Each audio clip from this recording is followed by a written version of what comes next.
नमस्कार मित्रों, कैसे हैं आप लोग। उम्मीद करता हूं कि आप लोग बहुत अच्छे होंगे। मैं आज इस वीडियो में आपको लेके आया हूं एक और पवित्र स्थल पर, जिसका नाम दिया गया है फरीद बाबा की पहाड़ी।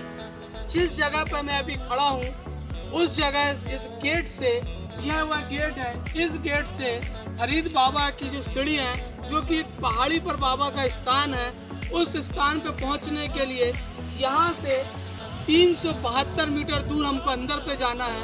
साथ ही जब हम वहाँ पे स्थान पे पहुँच जाएंगे तो बाबा के दर्शन करने के लिए हमको 260 सीढ़ियों के ऊपर चढ़कर जाना होगा, क्योंकि बाबा एक पहाड़ी पर विराजमान है। बाबा एक पहाड़ी पर है। वहीं पर जब इस स्थान पर हम अंदर जाएंगे तो तालाब मिलेगा, कैंटीन मिलेगी, जो भी 365 मीटर की दूरी पर इस गेट से है। ये एक बहुत सुंदर गेट बनाया गया है। इस गेट के अंदर हम लोग प्रवेश कर रहे हैं और इस गेट से हम अंदर प्रवेश करते हैं तो एक बहुत ही अच्छी शांति या मन में आती है। बहुत ही हरा भरा एरिया है और जब आप यहाँ से अंदर आते जाएंगे तो इसको भी इको पर्यटक क्षेत्र घोषित किया गया। जैसे आप यहाँ इको पर्यटक क्षेत्र घोषित करेंगे तो आपको सबसे पहले यहाँ पर एक पुतले के रूप में एक भालू को बनाया गया। इस भालू को आप देखेंगे जो कि गेट में आपके स्वागत के लिए खड़ा हुआ है। इस गेट में इस भालू आपका स्वागत करेगा। उसके बाद जब आप आगे बढ़ेंगे तो यहाँ से आगे बढ़ते आप एक नज़ारा देख रहे होंगे मेरे पीछे कि दोनों तरफ बहुत खूबसूरत झाड़ है, बहुत खूबसूरत रास्ता बना हुआ है। वह आपको दिख रहा होगा कि ये कितना अच्छा लग रहा है। यहाँ पर छोटे मोटे आपको जीव जंतु भी मिल सकते हैं देखने के लिए, जहाँ पर फॉरेस्ट विभाग द्वारा व्यवस्था की जाती है। आगामी समय में यह व्यवस्थाएं और अच्छी होंगी, जिसकी हो सकता है कि फॉरेस्ट विभाग के द्वारा चेक पोस्ट लगाकर हो सकता है कि भविष्य में यहाँ शुल्क लिया जाए। आप जब भी बरघाट आए तो इस जगह पे बाबा के दर्शन करने, क्योंकि जिस पहाड़ी पर ये बाबा हैं, मेरी एक बात ध्यान से सुनिएगा कि जिस पहाड़ी पर बाबा हैं, इस पहाड़ी से लगी हुई एक बाजू में दूसरी पहाड़ी है, जो कि मैंने आपको एक वीडियो में दिखाऊंगा। उससे लगी हुई एक दूसरी पहाड़ी है, वह भी मैं आपको एक वीडियो में दिखाऊंगा। और बाजू बाजू दो पहाड़ी के बीच में एक पहाड़ी और है, 3 पहाड़ी है। और इस 3 पहाड़ी में दो तरफ हिंदुओं के देवी देवता में है और बीच में मुस्लिम समाज के द्वारा मानने वाले फरीद बाबा जी की पहाड़ी है, जहाँ पर एक बहुत लंबे समय से इस पहाड़ी पर फरीद बाबा का स्थान रखा गया है। हिंदू मुस्लिम एक तहजीब के तहत हिंदू मुस्लिम एकता को ध्यान में रखते हुए इस जगह का निर्माण किया गया है। यहाँ का रख रखाव, बाबा की रखवाली, बाबा के चिल्ले की रखवाली, जो यहाँ पर एक हिंदू समाज के चौहान परिवार के हैं, वह इस फरीद बाबा की देख रेख करते हैं। उनकी पूरी विधि विधान से उनके नियमों को फॉलो करने का प्रयास करते हैं। अब हम इस जगह से अंदर चल रहे हैं और अंदर चलकर मैं आपको और स्थान दिखाऊंगा कि जहां पर आप पिकनिक मनाने जब आएंगे, यहाँ का उर्स मनाने जब आएंगे तो आपको बहुत खूबसूरती लगेगी, बहुत अच्छा लगेगा। और इतना अच्छा लगता है कि आप यहाँ पिकनिक मनाने आ जाएंगे तो बहुत अच्छा लगेगा। अब हम आगे चलते हैं और आपको और अच्छे स्पॉट आके दिखाऊंगा। आप आइएगा मेरे साथ जरूर। जब आप जैसे इस गेट से अंदर आएंगे, आप कुछ दूर पे चलेंगे तो यहाँ पर यहाँ की कमेटी, यहाँ की उर्स समिति, यहाँ के बाबा फरीद की समिति, यहाँ के फॉरेस्ट विभाग के द्वारा यहाँ पर पार्किंग स्थल व्यवस्था की गई। ये पार्किंग का बोर्ड लगा हुआ है, आप देख रहे हैं। और ये जो स्पेस या खाली दिख रहा है, इस जगह पे आप अपने वाहनों की पार्किंग कर सकते हैं। जब यहाँ पे कोई कार्यक्रम होता है, कोई बड़े स्तर में यहाँ पे कोई आयोजन होता है, तो बहुत पब्लिक आने के कारण यहाँ पर पार्किंग की व्यवस्था की जाती है। इस पार्किंग स्थल के आजू बाजू आप देखेंगे, इस तरफ पर पूरा सागौन के झाड़ लगे हुए हैं। ये सागौन के झाड़ बहुत कीमती और इमारती लकड़ियों में मशहूर होती है सागौन की लकड़ी, जिसके बहुत अच्छे उपयोग वन विभाग के द्वारा किया जाता है। यह इस तरफ आप देखेंगे तो आपको सागौन की लकड़ी दिखेंगी, इस तरफ आप पार्किंग देखेंगे। अब मैं आपको और अंदर लेके चलूंगा और अच्छी चीजें बताऊंगा। आप मेरे साथ आए और अंदर और आए। जब आप पार्किंग स्थल से थोड़ी दूर आगे आप पैदल चलेंगे या अपने वाहन लेके किसी स्थिति में आगे बढ़ते हैं तो बहुत खूबसूरती के साथ आजू बाजू बहुत हरा भरा आपको पेड़ पौधे दिखेंगे।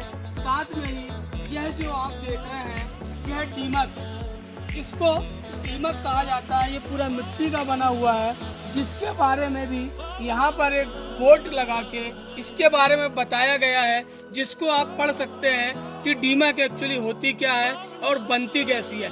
दीमक का समूह बनकर बस्ती में रहता है, कैसे रहता है, किस चीज़ से ये बनती है, वह भी आप इस बोर्ड के माध्यम से पढ़ सकते हैं। और ये बहुत ऐसी चीज़ें हैं जो कि जंगलों में, बड़े बड़े पैच में, बड़े बड़े गार्डनों में आपको देखने को मिलेगी। यह वह दीमक इसको कहा जाता है। अब मैं इसी के साथ आपको इस पगडंडियों के रास्ते से, इन रास्तों से आगे ले जा रहा हूँ कि जहाँ पर आप आएंगे तो पिकनिक मनाएंगे। जहाँ पर आप आएंगे तो एक छोटा मोटा अगर आप कार्यक्रम चाहते हैं, कोई बर्थडे मनाना है कुछ भी, तो अपने साधनों से अपनी व्यवस्था अनुसार आप आइए और आकर यहाँ पे पिकनिक का आनंद लीजिए। साथ में ही बाबा फरीद का भी आशीर्वाद लीजिए, उनकी दुआ लीजिए, उनसे दुआ प्रार्थना कीजिए कि जिस जगह पर वो आए हैं उस जगह से उनकी मनोकामना पूर्ण हो। उसी के साथ मैं आपको इसी रास्ते से पुनः आगे ले जा रहा हूँ।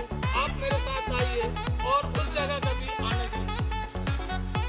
जब आप उस दीमक के बाद आगे बढ़ेंगे तो एक विशाल का बड़ के पास भी एक आपको यहाँ बोर्ड मिलेगा, जिसमें लिखा मिलेगा प्राकृतिक पथ। इस पथ के रास्ते में जब हम लोग चल रहे थे तो वह रास्ता कितना खूबसूरत लग रहा था, कितना अच्छा लग रहा था।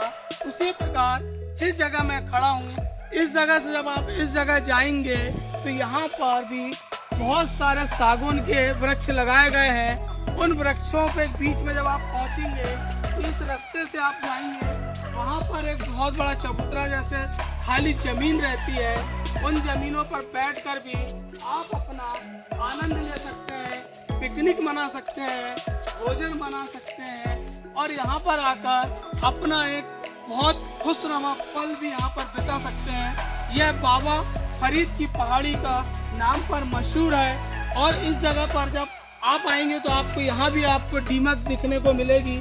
साथ में ही जिस जगह पर मैं खड़ा हूँ उस जगह से आप देखेंगे तो बहुत खूबसूरत पेड़ ही पेड़ दिखेंगे। पेड़ ही पेड़ के पूरे आप देख रहे हैं, कितनी खूबसूरत लगता है। यहाँ पर ऐसा कहा जाता है कि छोटे मोटे जीव जंतु भी आपको यहाँ पर देखने मिल सकते हैं। अब मैं जहाँ खड़ा हूँ ये पूरा एरिया सागौन के झाड़ों से बना हुआ है। यहाँ पे जो प्लांटेशन किया गया है वो सागौन के पेड़ों का है। चारों तरफ सागौन के झाड़ है, बांस के झाड़ है। आप जब यहाँ पे आए, छुट्टी मनाने आए, पिकनिक मनाने आए तो आपको बहुत ही खूबसूरत लगेगा। इसी के साथ मैं आपको आगे और भी दिखाने के लिए ले जाऊंगा कि आगे और क्या क्या है। अब हम चलते हैं कि और क्या है बाबा फरीद की पहाड़ी में जहाँ पर आप आए। इसलिए मेरे चैनल को सब्सक्राइब करें नीरज बरघाट के नाम पर और मुझे सहयोग और सुझाव दीजिए। आइएगा मेरे साथ, अपन आगे और देखते हैं। जब आप उस प्राकृतिक पथ से आगे बढ़ेंगे तो जैसा मैंने आपको प्रथम में बताया था कि आपको तालाब मिलेगा। यह एक छोटा सा यहाँ पर एक तालाब है जहाँ पर भी जीव जंतु, मछली पाई जाती है और यहाँ का पानी भी किसी न किसी उपयोग किया जा सकता है। यह वह तालाब है। अब मैं आपको आगे लेके चलता हूँ कि आगे और क्या व्यवस्था है। अब मैं आपको उन रास्तों से चलते हुए इस जगह पर लेके आया हूँ। बाबा फरीद पहाड़ी जब आप ऊपर चढ़ेंगे उसके पहले ये एक बहुत बड़ा एक ग्राउंड जैसे या खाली स्पेस है। यहाँ पर बैठने की व्यवस्था है। इस तरफ पर शौचालय की व्यवस्था रखी गई है। अगर आप किसी प्रकार की व्यवस्था चाहते हैं तो समिति और फॉरेस्ट के द्वारा शौचालय की व्यवस्था है। साथ ही यह पूरा ग्राउंड खाली है। यहाँ पर किसी प्रकार के धार्मिक आयोजन हो जाते हैं, उर्स होता है, कव्वाली होती है। उसी प्रकार ये खाने की व्यवस्था बनाया गया है, विश्राम गृह बनाया गया है और उसके साथ ही ये जो सीढ़ी आप देख रहे हैं फरीद बाबा पहाड़ी वन क्षेत्र पहुंच मार्ग, इस मार्ग से ही हमको 260 सीढ़ी चढ़कर ऊपर बाबा के दर्शन होंगे। बाबा से हम अपनी मुराद को चाहेंगे, बाबा से दुआ करेंगे कि आपके दरबार में जो भी आता हो उसकी प्रत्येक मुराद पूरी हो। आज हम आए हैं, हमारी भी मुराद बाबा के दरबार में पूरी हो। ऐसी आकांक्षा के साथ, विश्वास के साथ मैं आप सबके साथ बाबा फरीद की पहाड़ी के ऊपर चल रहा हूँ। आप आइएगा और हम बाबा की सीढ़ियों में भी आपसे रूबरू होंगे कि कैसी सीढ़ी है और क्या है।